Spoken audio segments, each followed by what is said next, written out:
Organic Science class. So students, in last class we started our chapter number 16, air around us, and we already discussed about the composition of air like nitrogen, oxygen, other gases, and other gases like argon, methane, krypton, iodine, xenon, hydrogen, neon, ozone, ammonia, nitrogen dioxide, helium, carbon dioxide, carbon monoxide, and nitrous oxide. Okay. So students, in atmosphere, our nitrogen percent is 78%, in oxygen percent is 21, in other gases is 1%. Okay. Now today doing our activity number 4. So activity number 4 that to prove that the air support burning. अब हमें यहाँ पे ये prove करना है कि जो air होती है वो जलने के लिए हेल्पफुल होती है, सपोर्ट करती है, किसी भी पदार्थ को जलाने में हेल्प करती है. तो देखिए फिर क्या करना है आपको. Light a candle and put a glass tumbler upside. आपको क्या करना है, एक कैंडल लेना है और उसके ऊपर एक ग्लास को उसके ऊपर बिल्कुल ढक देना है. Down over it. What happen after some time. आपको जलती हुई कैंडल लेना है, बुझी हुई कैंडल नहीं लेना है, जलती हुई कैंडल लेना है, उसके ऊपर ग्लास को उल्टा कर देना है. What happen after some time. तो कुछ समय बाद क्या होगा. The candle exists. तो क्या हो जाएगा, जो कैंडल है वो बुझ जाएगी. व्हाई. ऐसा क्यों होता है.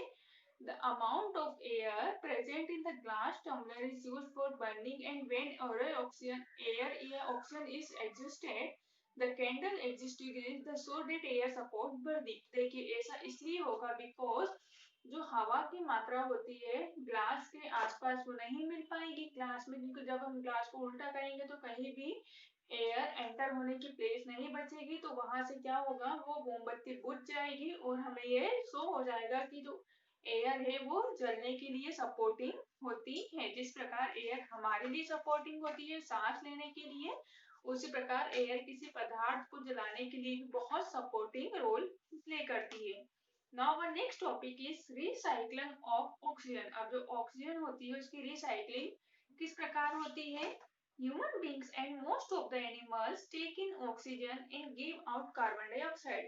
अधिकतर जो ह्यूमन बींग्स होते हैं या सभी जो ह्यूमन बींग्स होते हैं और जो प्लांट्स होते हैं, एनिमल्स होते हैं, सभी क्या करते हैं. जो ह्यूमन बींग्स होते हैं और जो एनिमल्स होते हैं वो ऑक्सीजन गैस अंदर लेते हैं अपोजिट ऑफ प्लांट. बिकॉज जो प्लांट होते हैं वो CO2 गैस अंदर लेते हैं और ऑक्सीजन गैस रिलीज करते हैं.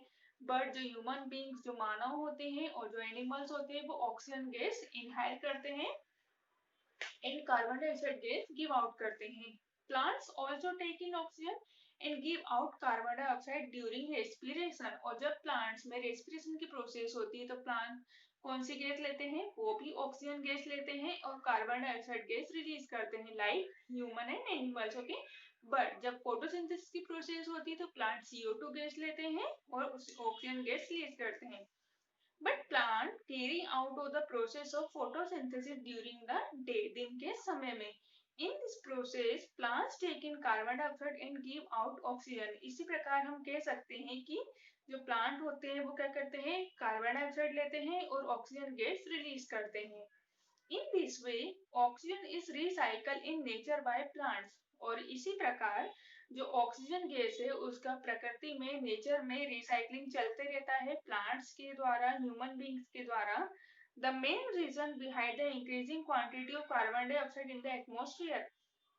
और देखिए सबसे बड़ा मेन रीजन क्या है, जो कार्बन डाइऑक्साइड गैस है वो हमारे एटमॉस्फेयर में क्यों बढ़ती जा रही है उसकी मात्रा. Because in the atmosphere is cutting down of trees.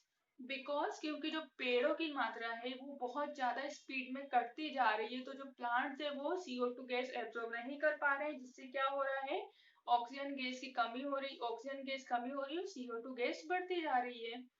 If it is not checked, there would be a great imbalance in the quantity of oxygen. और इसीलिए यदि हम उसे चेक नहीं कर सकते हैं, हम नहीं कर पा रहे हैं चेक, तो क्या हो रहा है, अ ग्रेट इम्बेलेंस, बहुत बड़ा असंतुलन हो रहा है हमारे प्रकृति में, जिससे क्या हो रहा है, द क्वांटिटी ऑफ ऑक्सीजन, तो क्या हो रहा है, ऑक्सीजन की कमी होती जा रही है and carbon dioxide in the atmosphere, और एटमॉस्फेयर में हमारी कार्बन डाइऑक्साइड गैस की वृद्धि अब इंक्रीजिंग बढ़ती जा रही है.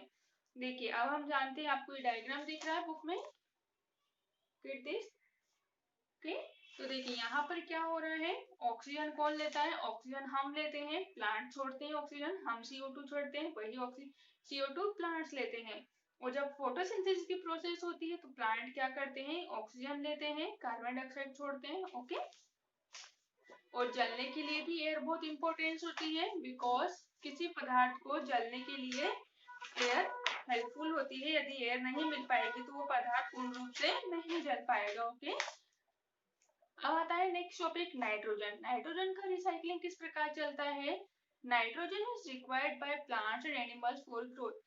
देखिए नाइट्रोजन की आवश्यकता प्लांट्स और एनिमल्स दोनों को ही ग्रोथ के लिए, वृद्धि के लिए चाहिए रहती है।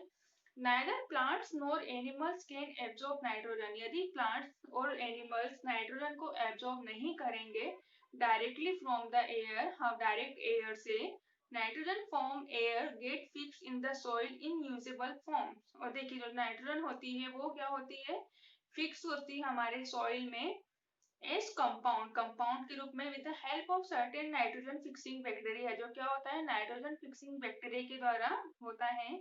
This bacteria are present in roots of leguminous. अब ये जो बैक्टीरिया होता है, जो जीवाणु होता है, वो कहाँ होता है, वो प्लांट्स की जड़ों में होता है, जिसे बोलते हैं leguminous plants like peas, beans, peanuts and soya. इनके जो प्लांट्स होते हैं इनमें ये बैक्टीरिया होता है जिसे बोलते हैं लेग्यूमिनस।